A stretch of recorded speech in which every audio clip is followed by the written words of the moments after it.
Tahun baru sudah berlalu 6 hari, sudah ada hal menarik yang kalian temukan? Tulis di kolom komentar ya. Dan semoga kalian dilancarkan segala urusannya serta diberikan kesehatan. Amin. Halo Fops, balik lagi bersama aku Fop Hartman, di mana di sini aku akan menceritakan sebuah alur cerita film yang pastinya seru banget. Di sini ada pencinta film animasi Disney, cocok nih. Kali ini aku akan menceritakan alur film Mufasa, The Lion King 2024. Adalah prequel dari kisah klasik The Lion King yang mengisahkan perjalanan Mufasa dari masa kecilnya sebagai anak singa yatim piatu hingga menjadi raja yang dihormati di Pride Lands. Film ini disutradarai oleh Barry Jenkins dan memperlihatkan perjuangan Mufasa menghadapi tantangan, persahabatan, dan pengorbanan yang membentuknya menjadi pemimpin yang bijaksana. Ya tak usah berlangsung lama-lama lagi, kita langsung saja ke ceritanya. Tapi tunggu dulu, jangan lupa pamit ke ibu kalian karena kalian akan menghilang selama 10 menit ke depan. Musik.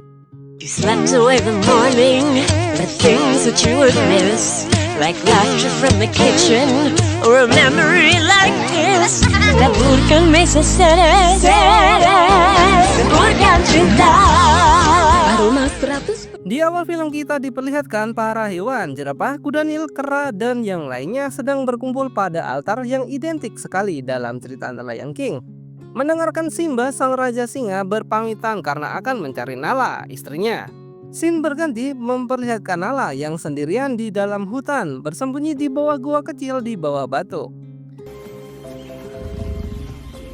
Dan mereka adalah Timon dan Pumbaa, sahabat sang raja hutan sejak dari kecil, yang akan ikut mencari Nala. Simba menyarankan untuk mereka berdua menemani Kiara saja, anak perempuan dari Simba. Dan inilah Kiara, takut karena ada badai. Namun Simba meyakinkan Kiara agar berani dan akan ditemani Timon dan Pumbaa saat Simba sedang pergi. Pumbaa bercerita tentang dia dan Timon mengalahkan Scar di tepi jurang yang padahal Simba lah yang mengalahkannya. Namun berbohong demi menghibur Kiara. I'm scared. I want mom and dad. Dia adalah Rafiki. Rafiki adalah penjaga tradisi dan kebijaksanaan. Dia memiliki hubungan mendalam dengan alam dan roh leluhur, termasuk Mufasa, dan sering memberikan panduan kepada Simba dan para pemimpin lainnya di Pride Lands. Rafiki akan menceritakan kakek Kiara, Mufasa, anak singa yang lahir tanpa setetes darah bangsawan. Dan inilah cerita dari Mufasa. Kita flashback jauh ke belakang di mana Mufasa masih kecil bersama orang tuanya Ahadi dan Uru. Disinilah Mufasa hidup, sebuah tempat yang luas di mana terdapat sebuah kerajaan hewan. Dengan air mengalir, rumput dan langit bukan sebuah mimpi belaka. Mereka menyebutnya Milele. Nantinya karena sekarang belum tercapai. Khas Disney banget ya, dikit-dikit nyanyi, dikit-dikit nyanyi. Nggak jauh beda sama film India.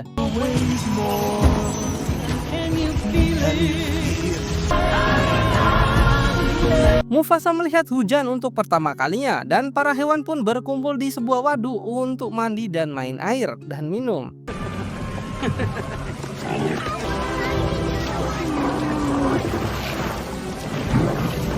Namun aliran air sangat deras sehingga menyeret beberapa hewan yang masih berada di dalamnya, termasuk Uru dan Ahadi beserta Mufasa. Ahadi berhasil melemparkan Mufasa naik ke atas dan menyuruh agar mencari ibunya. Namun setelah akan bertemu dengan ibunya di depan, tiba-tiba ada gajah yang menabrak tebing pembatas dan akhirnya boom! Mereka berdua terpental ke air lagi. Mufasa dibawa jauh oleh arus hingga terpisah dari kedua orang tuanya. Dad, can you hear me?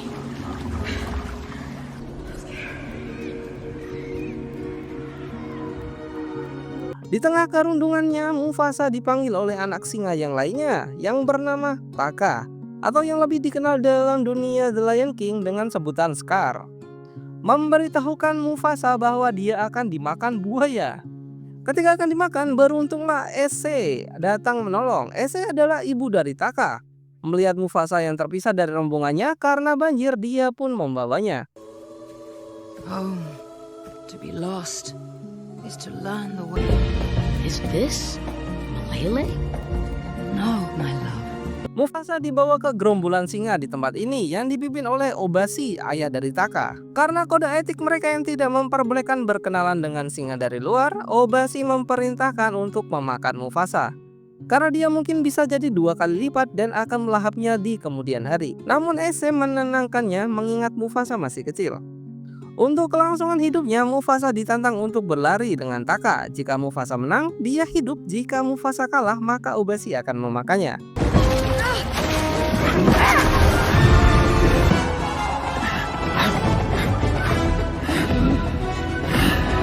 Dan berlombalah mereka. Namun ketika akan kembali, Taka sengaja melambatkan larinya dan membiarkan Mufasa untuk menang. Karena sejak dulu Taka ingin mempunyai saudara, dan setelah selesai Mufasa tak jadi dimakan. Kini Taka dan Mufasa berlarian, bernyanyi bersama, dan biasa nyanyi-nyanyi lagi. Away, but they can't hide.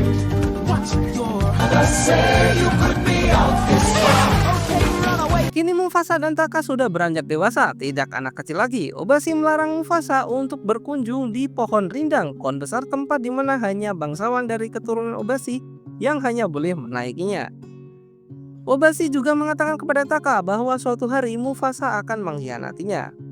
Indra pendeteksi Raja Mufasa pun mulai muncul. Dia mampu mendengar suara gerombolan antelop yang jaraknya bahkan setengah hari dari tempatnya berada. Ese memberitahukan kepada Mufasa bahwa kemampuan yang dia latih selama ini untuk membantu dia menemukan keluarganya lagi. Kemampuan yang tidak dimiliki oleh singa lainnya. Suatu hari Mufasa diajari Ese untuk berburu antelop, namun diam-diam Taka mengintai dari kejauhan.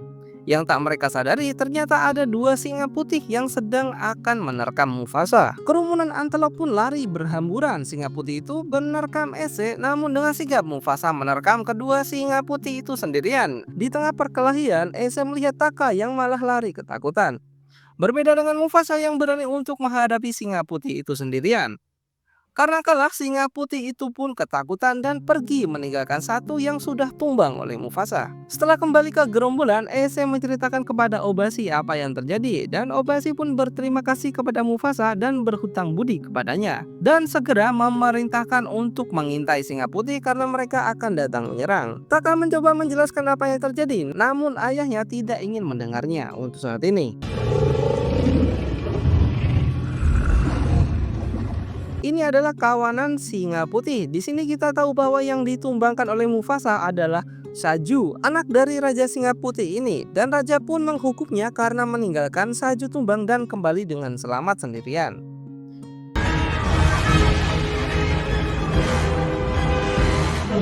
Kita kembali pada Obasi dan Taka. Taka diminta untuk berbohong bahwa dialah yang menyelamatkan ibunya dari terkaman singa putih agar menyelamatkan garis keturunan raja. Si Garu yang diminta untuk mengintai kawanan singa putih kembali memberitahukan bahwa kawanan singa putih akan segera datang menyerbu. Karena perang singa akan tiba, Obasi menyuruh Taka dan Mufasa untuk pergi dan menyelamatkan diri karena garis keturunan harus tetap ada. Obasi dan Ese melihat kepergian Mufasa dan Taka dengan penuh harapan. Mother?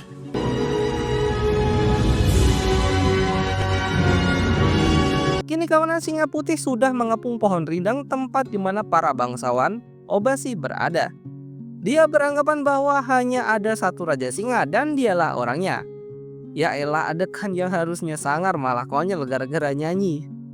Nyanyi mulu Disney dari dulu, mau perang juga. Kawanan Obasi kini sudah terkepung. Jumlah mereka terlalu banyak dengan dilingkari kawanan Obasi tak bisa berbuat apa-apa. You see before you go.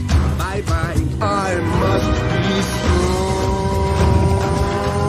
Dan scene pun berganti kepada Taka dan Mufasa. Kawanan singa putih sangatlah cepat. Mereka adalah kawanan raja singa yang sesungguhnya. Mereka kini sudah tepat berada di belakang Mufasa dan Taka. Hanya bisa berlari lebih kencang agar tidak tertangkap. Taka dan Mufasa terjebak. Kini kawanan singa putih sudah berada tepat di depan mereka. Mau gak mau mereka harus lari melewati air. Setelah aksi kejar-kejaran, Taka dan Mufasa tersudutkan di tebing yang curam. Di bawahnya air terjun yang sangat deras arusnya. Tanpa pikir panjang, Taka menyeret Mufasa terjun ke bawah. Karena terbawa arus, Taka dan Mufasa pun berhasil lolos dari kawanan singa putih tersebut. Namun karena Taka adalah darah terakhir bangsawan, kawanan singa putih itu pun tak akan meloloskannya. Me too. It's so obvious. But maybe just so we're on the same page, tell me, is it Simba? Taka dan Mufasa kedatangan member baru. Member baru nggak tuh? Seekor singa betina dari tadi mengintai mereka berdua. Dia juga sedang dalam pelarian karena hanya dia yang selamat dari sisa kawanannya. Taka mengajak untuk bergabung, namun betina ini menolak karena sudah mempunyai teman yaitu Zazu, seekor burung. Zazu bertugas sebagai pengintai karena dia bisa terbang dan mempunyai jarak pandang yang luas. Mufasa berkata bahwa dia akan menuju ke Milele, namun betina ini menyangkalnya bahwa Milele hanyalah sebuah mitos dan tidak benar-benar keberadaannya. Dan disinilah awal mula pertemuannya dengan Rafiki. Walaupun masih kecil, namun Rafiki bisa berbicara dengan roh-roh dan mempunyai kekuatan spiritual. Dan babun lainnya beranggapan bahwa Rafiki harus diusir karena membawa roh jahat. Dan mau gak mau Rafiki pun diusir dari kawanan babun. Rafiki bertemu dengan Mufasa, namun bukannya takut, Rafiki malah santuy-santuy doang. Rafiki berkata, kalau kalian memakanku, kalian tidak akan menemukan Milele. Dan itu membuat Mufasa penasaran karena dia juga sedang menuju ke Milele. Rafiki dengan santainya berjalan dan berkata bahwa dia sedang menuju Milele. Surabi yang awalnya ragu karena mengingat Milele adalah mitos, namun daripada sendirian akhirnya ikut juga. Kini kawanan mereka berjumlah 5 orang, 5 ekor. You gave yourself a long-lost brother. Yeah. What's next? A funny catchphrase? You gonna be farting next? That's mine. Di tengah-tengah tidurnya, Mufasa bermimpi tentang keluarganya dan terbangun. Rafiki memang pandai dalam kekuatan spiritual. Dia bahkan paham akan yang dialami oleh Mufasa. Tentang dia yang selalu terbayang-bayang oleh orang tuanya hingga tak bisa memejamkan mata. Rafiki menenangkan Mufasa yang sedang tersesat karena terpisah dari kawanannya dan ibunya. Mufasa tidak tersesat karena ibunya selalu akan membimbingnya, begitu kata Rafiki. Dengan indera penciumannya yang tajam, Mufasa kini menentukan arah kemana gerombolannya akan pergi. Surabi yang awalnya menentang karena arahan Mufasa pejamkan mata dan konsentrasi. Akhirnya dia pun setuju dan sependapat dengan Mufasa. Dan ya seperti biasa nyanyi-nyanyi lagi. Skip aja ya. Come on, we have places to go. And kingdoms. Go, but if you wanna go far, we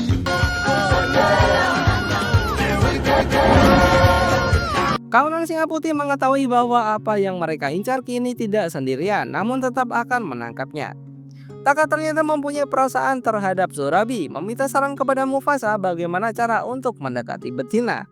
Mufasa hanya menyarankan agar menjadi diri sendiri dan bertanya tentang bunga. Taka pun mempraktekkannya kepada Surabi dan ya berjalan lancar dengan membahas bunga dark flower, bunga yang banyak tumbuh di lingkungan tempat Surabi tinggal.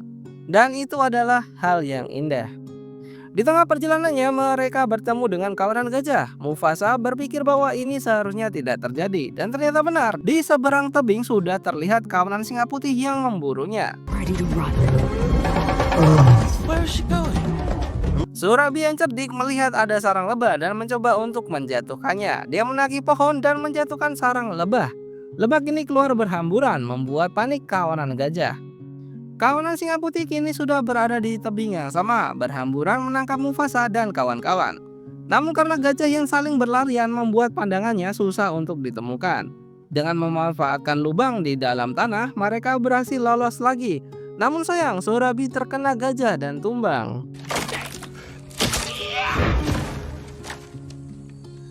Rafiki yang mempunyai ilmu spiritual membacakan mantra agar bisa membangkitkannya lagi.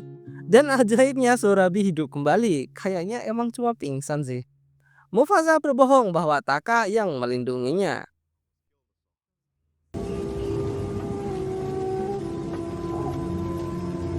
Kini kawanan mereka akan melewati gunung salju, di mana itulah jalan yang harus mereka tempuh untuk menuju ke Milele. I got you. Rafiki sedang melihat masa depan, namun sejauh ini tidak ada yang benar dari ramalannya. Namun dia bisa merasakan dengan hatinya bahwa Milele itu ada.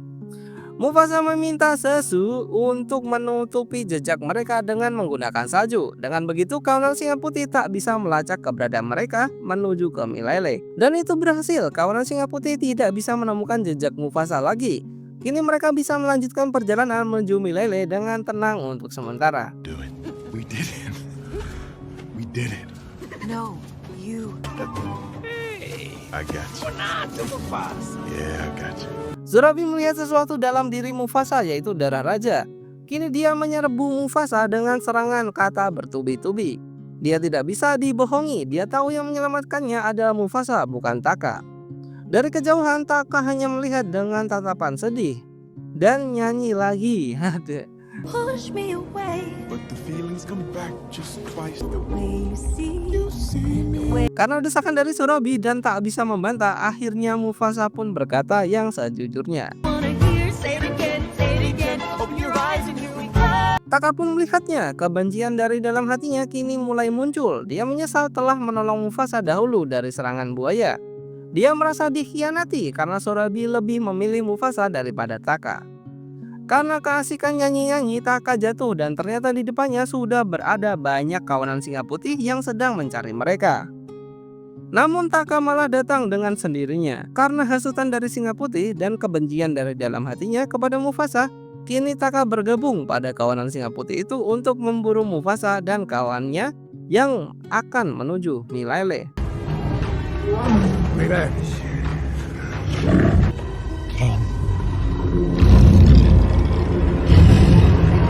Kini mereka melanjutkan perjalanannya menuju Milele. Karena jejak salju tidak akan membantu, Taka memberikan jejak, yaitu dengan mencakar batu setiap jalan yang ia lewati.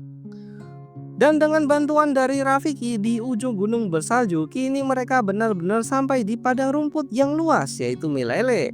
Tempat yang sebelumnya hanya sebuah mitos, namun sekarang mereka meminjaknya. Taka memberikan selamat kepada Mufasa karena berhasil menemukan Milele. Dan di dataran yang luas, Mufasa menemukan satu pohon rindang yang sangat besar, di mana nantinya akan dijadikan sebagai tempat para raja berkumpul.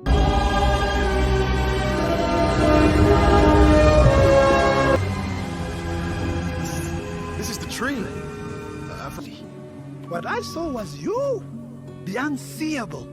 I saw. Namun di tengah kegembiraan itu muncul kawanan singa putih yang telah diberikan jejak oleh Taka. Mereka mengenalkan dirinya sebagai teman Mufasa, namun Mufasa tidak tinggal diam, dia akan melawan kawanan singa putih itu. Di posisi ini mereka masih bingung kenapa kawanan singa putih bisa menemukan jejaknya. Mufasa terpojok oleh kawanan singa putih dan sudah mengetahui bahwa Taka lah yang memberikan jejak kepada mereka agar bisa menemukan Mufasa di Milele. Taka berkata bahwa Mufasa berkhianat karena merebut Surabi yang seharusnya menjadi takdirnya. Akhirnya pertarungan terakhir pun terjadi antara raja dari singa putih dan Mufasa. Setelah menjatuhkan raja singa putih ke jurang, ya walaupun masih hidup, Mufasa berpidato untuk menguatkan para hewan lainnya agar ikut bertarung bersama. Atau tidak akan ada Milele lagi di keesokan hari. Among you in search of us now. They are plotting to come for you tomorrow. Para hewan gajah, citah, jerapah, dan lainnya berhasil mengusir kawanan singa putih lainnya. Sedangkan Mufasa masih bertarung dengan rajanya dan Taka yang kini berkhianat kepada Mufasa. Karena terbojok oleh jumlah yang banyak, Mufasa terdorong hingga jatuh ke bawah di dalam gua, namun dia selamat. Tentu saja Raja Singa Putih langsung menyerangnya dan inilah akhir dari kekacauan. The real last fight ini mah. Melihat kegigihan Mufasa, Taka yang mengingat perkataan ibunya membantunya untuk mengalahkan Raja Singa Putih ini. Please, don't kill him. I didn't kill him. Dengan kekuatan magis dari Rafiki, sumpah keren sih ini, dia mampu membelah tanah hingga longsor. Karena longsor yang besar, Mufasa dan Singa Putih itu jatuh ke dalam air di dalam gua yang dalam. Singa Putih itu terjerat akar pohon dan Mufasa dapat selamat dan berenang ke tepian.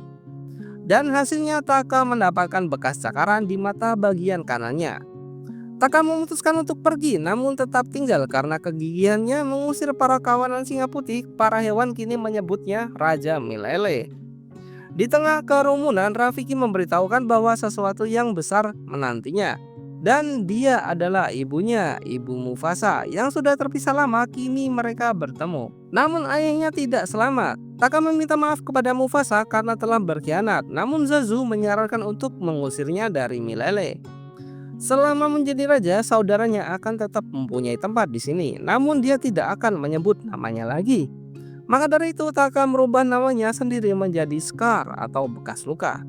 Dan mereka hidup bahagia. Kita kembali ke masa kini pada Kiara, anak Simba. Kini orang tuanya telah kembali dan dia kini mempunyai saudara. Dan film pun selesai. Little one, let me tell you a story. A story of a Mufasa The Lion King adalah sebuah film yang menggali tema-tema keluarga, perjuangan, dan kepemimpinan. Sambil memperkenalkan sisi emosional yang lebih mendalam dari seorang karakter yang sebelumnya dikenal hanya sebagai raja bijaksana The Lion King. Cerita ini bukan hanya tentang pencapaian Mufasa sebagai raja, tetapi juga tentang perjalanan panjang seorang individu dalam memahami arti sejati dari menjadi seorang pemimpin yang adil. Film ini mengajak penonton untuk merenung tentang nilai-nilai yang diwariskan dari generasi ke generasi, serta dampak dari pilihan-pilihan yang kita buat dalam kehidupan ini. Terima kasih buat kalian yang sudah menonton alur cerita film ini hingga selesai. Tunggu konten-konten lainnya dari channel ini. Jangan lupa bahagia, jangan lupa subscribe, dan thank you.